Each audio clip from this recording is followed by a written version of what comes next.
Hello, everyone. Happy Friday. Today, I'm just recently getting off of my social media strategy session that I did with any entrepreneurs that wanted to come to our room and learn about different ways to elevate your social media and also give you some tools and insight just to make it a little bit clearer for you.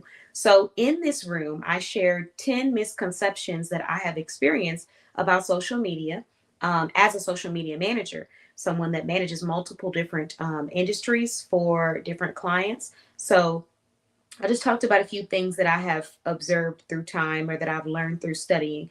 And so today I'm going to be sharing three of those with you. And if you want to learn more, you can meet me at our Boss Bay Blog Brunch, which is happening tomorrow, Saturday, 11 a.m. Central Time to 2 p.m. Central Time.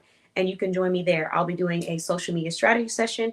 I'll be answering questions and I'll also be interviewing business owners. So the first misconception, no, I'm sorry, before we start, let me make sure that this is live on Instagram too. Okay, so the first misconception that I'm sharing today is that you have to have a social media on every platform. A lot of people assume that in order for you to be successful in business or in order for you to gain growth or be popular, that you have to have a social media platform or you have to have a social media account on every platform. So that means when Instagram came out, you said, I need an Instagram. When Twitter came out, you said, I need Twitter. You said, when Facebook came out, I got to get a Facebook. When Threads came out, you said, I need Threads. When Lemonade came out, you said, I need Lemonade. When Pinterest came out, you said, I need Pinterest. When Melon Interest came out, you said, I need Melon Interest. I mean, it just, the list goes on and on because there's always going to be a new social media platform. So one misconception is that you have to jump with what's quote unquote trending just so that you can catch people. Now, are there benefits to joining an app right when it's fresh and new because you're going to get a specific audience? Yes. But what I recommend is doing the research on what kind of audience you're going to be getting, because there may be a type of people that are joining this platform. And if those type of people are not the majority of your target audience, then it doesn't necessarily make sense to just jump on because it's something new. So that's the first thing. The second part of it is also social media is just a platform. So there's multiple social media options. You could choose to have a platform on Facebook. You could choose to have a platform on Instagram, but it's still all one thing. What does that mean? That means that if the internet went down, if social media went down and you weren't able to connect and communicate with people, would you still be able to gain sales? So the goal here is not to have a whole bunch of platforms for your business like Facebook, Instagram, and all that. The goal is to have more than one successful type of platform that you are generating income from so that you have a backup. For example, on your Facebook business page, you're generating income, but then in your in-store brick and mortar location, you're generating income, or your delivery system, you're generating income. But Facebook social media is one platform. So the goal is not, again, to have multiple pages. The goal is to utilize social media to bring you leads and sales, but also to use other platforms offline to bring you leads and sales as well, so that when social media goes down, as it has done many times in the past, you don't have to worry about losing connection with all of your clients or potential leads and sales because you've also built potential leads and sales offline or on different platforms. It's kind of the same concept as if you can have a store and make money without having social media. You can have a social media and make money without having a physical store. You can have a website and not have a physical store and make money, but you could also have a physical store and not have a website and make money. These are all different types of platforms, right? So what I'm saying here is just make sure that you're not the one that's focused on the shiny penny syndrome where it's like, oh, new platform, let me jump on, because that's not really what's going to get you the most sales. What's going to get you money is taking a platform and maximizing that platform. And once you have succeeded in understanding and growing your business on that platform, moving to the next platform one by one, bit by bit, not just jump on everything and try to be everywhere all the time, because you might dilute the quality of your message and you might not actually be talking to your target audience. Um, the next social media misconception that I'm sharing is followers equates to sales. So this is a big one.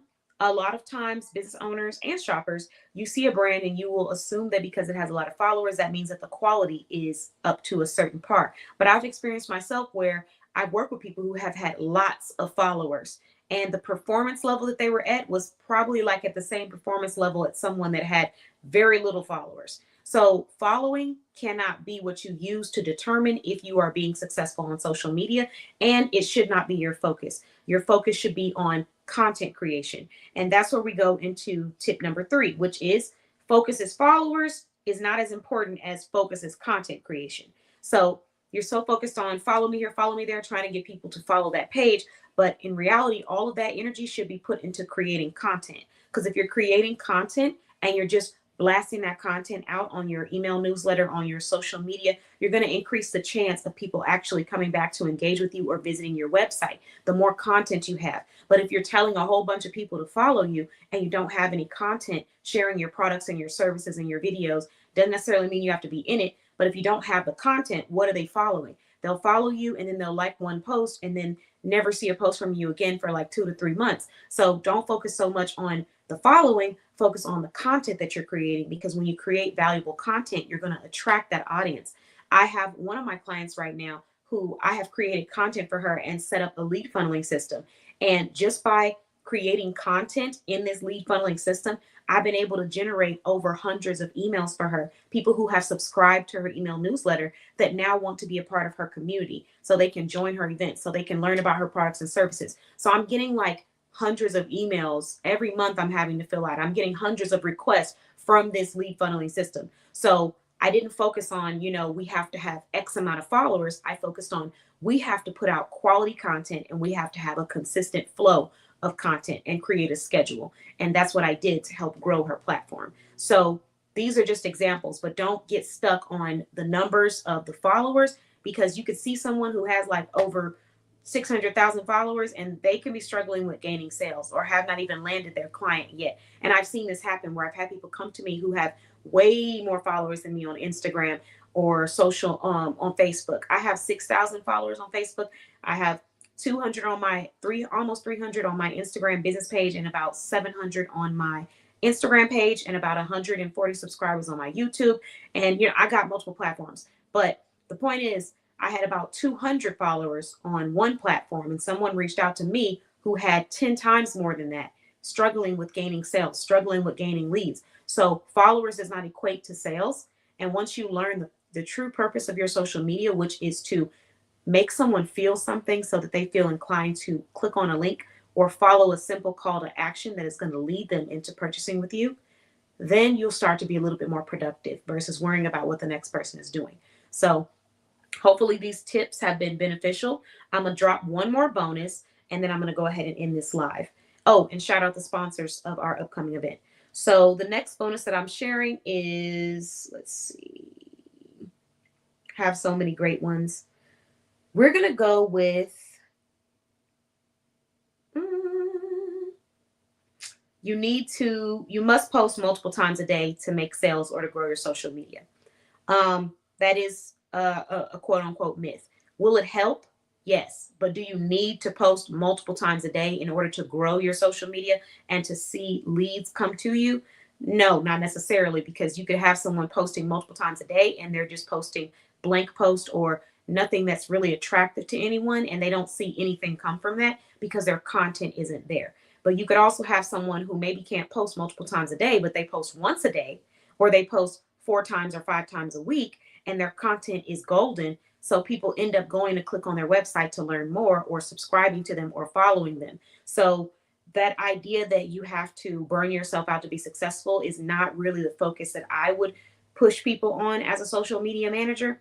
What I tell my clients is to focus on quality, and to focus on scheduling and consistency. Because if you have quality and consistency, people will know that they can rely on you to do a certain thing at that time. They're not expecting you to post 4 times a day, but they do know that you're going to post at least 5 times a week, and you do that consistently every week. Now, that's just an example. Everybody's social media layout and model is going to be different. So some people might post less and some people might post more. But if you have great content, quality content, then yes, posting more content would be awesome. But if you don't have the quality content where you're able to really connect with the audience, then maybe not. And when I say quality, I'm not saying that you have to have the bells and whistles and the perfect machines to create the content. I'm saying content that is authentic and that is valuable and will reach somebody and connect with someone on some level. So whether that's providing solutions, whether that's providing inspiration, whether that's providing how to do videos, whether that's providing transparency moments or talks, things like that, whatever that is. But if you can create and produce that quality, then you can increase your chances of someone making a purchase with you or clicking on your website and becoming that future lead. So hopefully these tips help. I'm going to go ahead and hop off. We do have a couple of other events today. We have our live podcast today. If you want to join us, we're talking about tips and insight for people that are in relationships, romantic relationships, and how they can better support their relationships. So everyone that's joining is coming from a different walk of life. We have some people who are single, have been in relationships, have been married, different walks of life coming to share wisdom for our community, because I do understand that even though we are entrepreneurs, creators, dreamers, workers, we also have personal lives, and how your personal life is will also affect your business life in a sense. So if you have a smooth relationship building process for all types of relationships in your life, you're going to see more growth from that. And so that's what our goal is with this podcast. This will be our last romantic podcast. And then moving forward, we'll be talking about business relationships, family relationships, friendships, things like that, because those are the relationships that do move our life and kind of affect us in a positive or negative way. But yeah, thank you so much for watching. Hope you enjoyed, and I'll talk to you guys soon. Bye bye.